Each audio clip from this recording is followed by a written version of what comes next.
Republicans love to tell us that they are actually the party that cares about the small business owners. They care about the workers, the blue-collar folks, the factories and all that. And then in the same breath, if you ever get one of those individuals in a position of power, Republicans, in their elitism, will do nothing but mock that person for at one point in their life having an actual normal, everyday, relatable job. We have seen that repeatedly over the years with Republicans to this day. They have gone on TV this month and referred to Democratic Representative Alexandria Ocasio-Cortez as a bartender. A woman that has been in Congress for 8 years, they're still calling her a bartender. And that leads me to another question. This one is from viewer Shart is on Fire, who asks, how helpful is it when we see progressive candidates that have the backgrounds in everyday people rather than nepotistic businessmen? For example, Abdul al-Said is a doctor, Plattner is an oyster farmer, Adam Hamaway is an army vet and surgeon. I think it is exceptionally helpful. I want every candidate for office, any office, to come from that background. Now, that does not mean that, hey, we'll just take a random person off the street and let them run for president. Absolutely not. But for Congress, that's what it should be.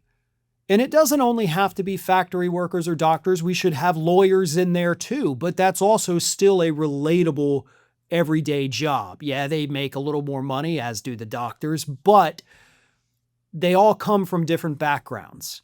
Some of the best lawyers I know in this country grew up, and I mean, these are people that have hundreds of millions of dollars now. They grew up with nothing.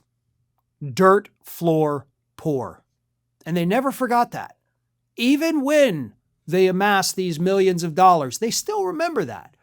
And it still plays a role in them. And so they're not, out there being the most gaudy, horrible people ever.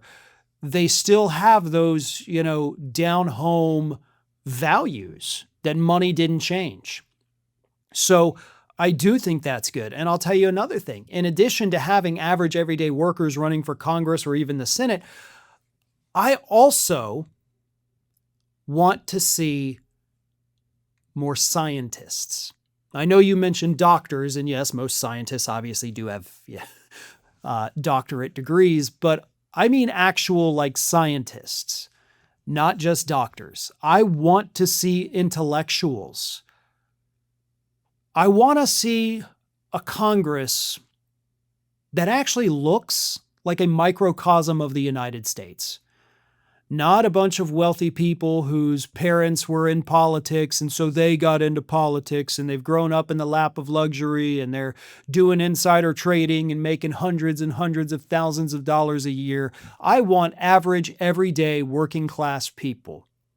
I want white collar folks. I want intellectuals. Why? Because that's what this country is. We're all of those things. But when certain groups of those, when the blue-collar people aren't in Congress, then the blue-collar people aren't represented. There's nobody in that body that has that shared experience with that demographic. They can't relate to them, therefore they don't legislate for them. And that's the problem that we are experiencing right now in Congress. Not enough regular or diverse people. And so certain groups will always be left out as long as that's how that body is made up.